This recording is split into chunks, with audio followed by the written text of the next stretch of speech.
छाम्बपुर एक सुंदर सा गांव जो चारों ओर से पहाड़ियों और खेतों से घिरा हुआ था। वहां की मिट्टी में हरियाली तो थी, मगर लोगों के चेहरों पर मुस्कान कम ही दिखती थी। वजह थी फर्धा फर्स, गांव का सबसे धूर्त और खतरनाक आदमी। लोगों पर झूठे केस डालकर उनकी जमीन हड़पना, बच्चों को स्कूल जाने से रोकना और अपने आदमियों से गांव में आतंक फैलाना, ये सब उसकी दिनचर्या थी।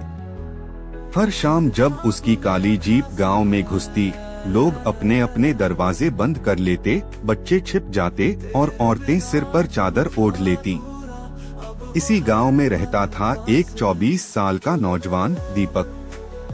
साधारण पहनावा, सीधा सच्चा स्वभाव, मगर आंखों में चिंगारी।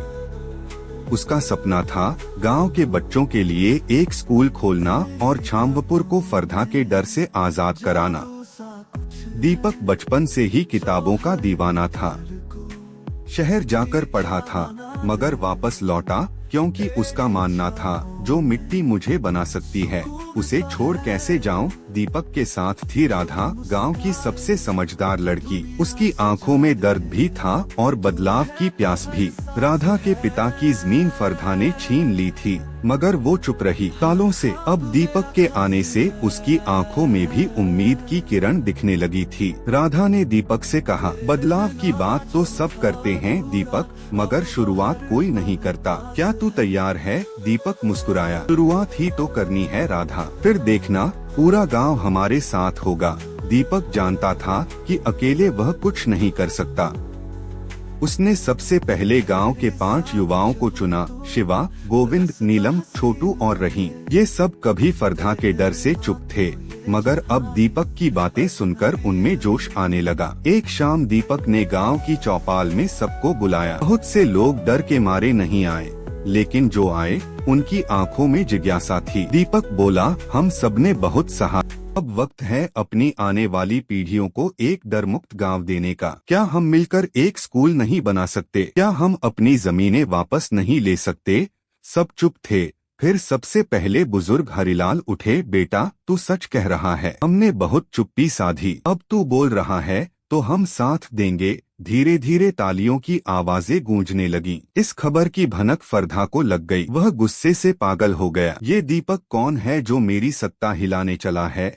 उसने अपने गुंडों को भेजा दीपक को डराने के लिए। एक रात दीपक की झोपड़ी जला दी गई, मगर दीपक बच गया और अगली सुबह उसने गांव की मिट्टी अपने माथे पर लगाते हुए कहा, अब ये सिर्फ मेरा संघर्ष नहीं, ये छाम्बपुर की आत्मा की लड़ाई है। राधा उसके पास आई। उसकी आंखों में आंसू थे, मगर शब्द थे फौलादी। दीपक, अब हम पीछे नहीं हटेंगे, जो होगा देख लेंगे। दीपक और उसकी टीम ने गांव के एक खाली बाग को साफ किया और वहां स्कूल शुरू करने का फैसला किया। बिना बेंच, बिना किताबों के, लेकिन एक कागज का बोर्ड लगाया गया, छाम्बपुर की उम्मीद ज्ञानदीप विद्यालय। बच्चे आने लगे और धीरे धीरे उनकी मुस्कान लौटने। एक दिन फर्धा फर्स खुद आया और ये गांव मेरा है, उसने गुस्से में कहा। दीपक ने सिर्फ इतना कहा, जिस दिन ये गांव जाग गया ना फर्धा, तुझे छाम्बपुर की धूल भी नसीब नहीं होगी। गांव में अजीब सा सन्नाटा था। स्कूल की दीवारों पर लाल रंग से लिखा था, सपने देखने वालों की आंखें फोड़ दी जाती हैं। फर्धा दीपक को लगा अब बात बहुत आगे बढ़ चुकी है। उसने तय किया कि फर्धा की करतूतों को कैमरे में रिकॉर्ड करेगा और जिला मुख्यालय भेजेगा। राधा और रहीम उसके साथ हो गए। रात के अंधेरे में तीनों फर्धा की कोठी के पास छिपकर उसके लोगों की बातचीत रिकॉर्ड करने लगे। एक आदमी बोला, साहब ने कल पंचनामा नकली बनवाया है, हरिलाल की जमीन भी अब हमारी होगी। दीपक ने सब रिकॉर्ड कर लिया, लेकिन तभी एक आदमी की नजर उन पर पड़ गई। पीछे से फर्धा की आवाज आई, भागने मत देना। तीनों जंगल की ओर भागे। अंधेरे, कांटों और डर के बीच वे किसी तरह बच निकले, लेकिन रहीम को चोट लग गई। दीपक ने अगली सुबह गांव में सभी को बुलाया, सब डरे हुए थे। फिर उसने स्पीकर से वो ऑडियो बजाया जिसमें फर्धा के आदमियों की सारी बातें थीं। लोग स्तब्ध रह गए। सालों से जिसने हमसे हमारा हक छीना,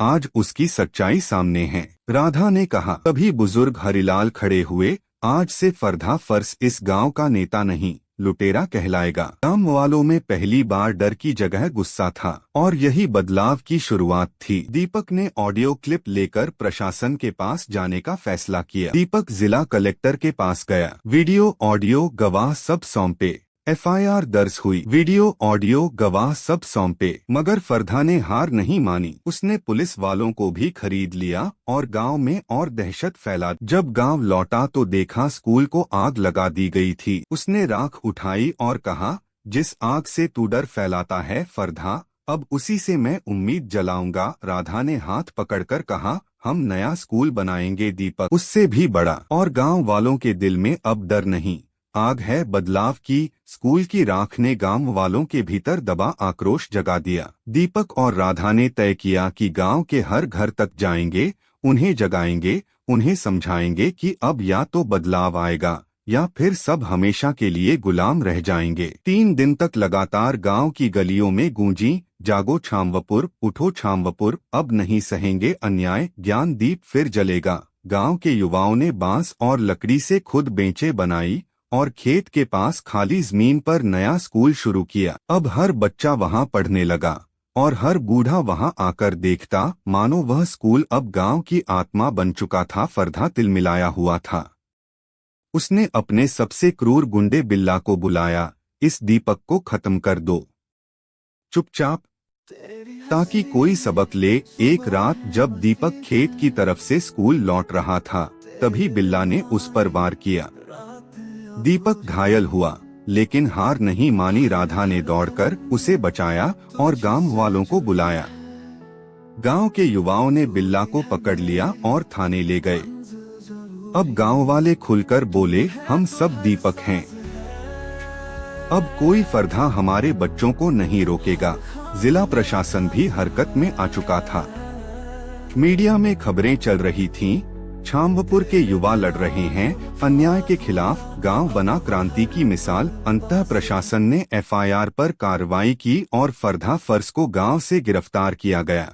गांव में पहली बार लोग खुले आसमान के नीचे मुस्कुराते हुए बोले, अब कोई डर नहीं, अब फरधा नहीं। पुरस्कार समारोह में जब दीपक मंच पर खड़ा हुआ तो उसने कहा, मुझे ये सम्मान नहीं चाहिए, अगर देना ही है तो इस मिट्टी को दीजिए जिसने मुझे लड़ना सिखाया, और उस लड़की को दीजिए जो मेरे साथ हर तूफान में खड़ी रही। राधा, पूरे गांव की तालियां गूंज उठीं। राधा की आंखों में आंसू थे, मगर होठों पर मुस्कान। हमने साथ लड़ाई लड़ी, अब साथ भविष्य भी संवारेंगे, दीपक ने राधा का हाथ थामते हुए कहा। गांव में पहली बार एक शादी ऐसी हुई जिसमें दहेज नहीं, विचार बांटे गए। लोग नाचते गाते बोले, छामवपुर अब बदल चुका है। दोस्तों, दीपक और राधा की मेहनत के लिए एक वीडियो को लाइक और चैनल को सब्सक्राइब करना ना भूले।